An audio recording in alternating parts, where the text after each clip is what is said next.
Sarcasm is lost on him. Hindi niya siguro ako naiintindihan.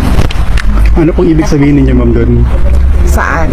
Doon po sa hindi niya kayo naiintindihan, ma'am.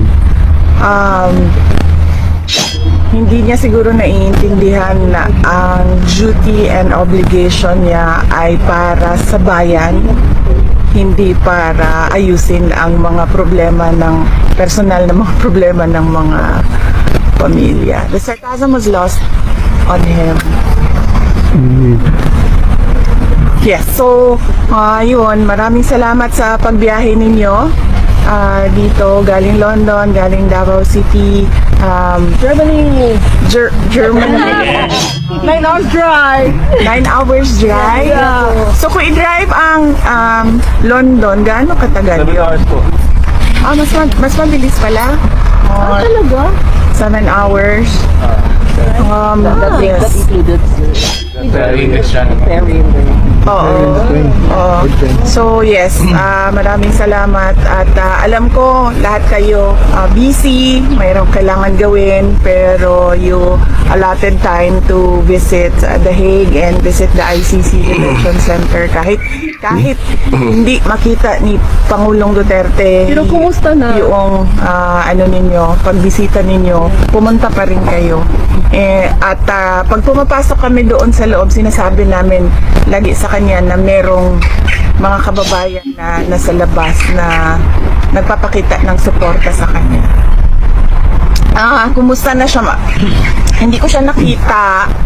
Nakita ko siya nung Tuesday. Hindi ko siya nakita today. Ang schedule ng pagbisita ngayong araw na ito ay kay Hanilet at kay Veronica. Any update with the case, VP? Hindi niyo ba nakausap si Well, I think lawyer? it's just only limit with answers, Attorney Kaufman, in terms of... Ang sabi po ni Attorney Kaufman, either today raw po or Monday lalabas yung listahan ng defense team. So lalabas daw po 'yon sa court records either today. Pero napag-usapan po ba ninyo to ni Attorney Kaufman? Yes, napag-usapan namin, pero sila na lang siguro mag-update sa inyo kung ano yung mga ginagawa ng mga lawyers. So kung sinabi niya na ilalabas nila yung mga pangalan ng mga lawyers at personnel na kasama doon sa team, antayin na lang natin na lumabas yung document. Ma'am, nabanggit niyo rin po last time na sabi niyo po na inaayos niyo lang po ang system dito sa The Hague.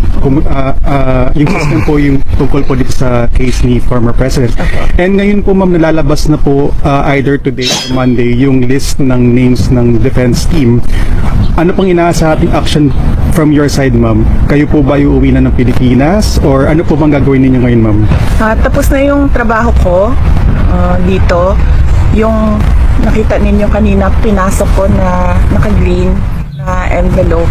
Yun yung huling-huling document na hinihingi sa akin galing sa ICC Detention Unit. At nabuo na rin namin yung legal team, yung bagong lawyer, yung isa doon kanina ay na-meet na rin ni Pangulong Duterte ngayong araw na ito.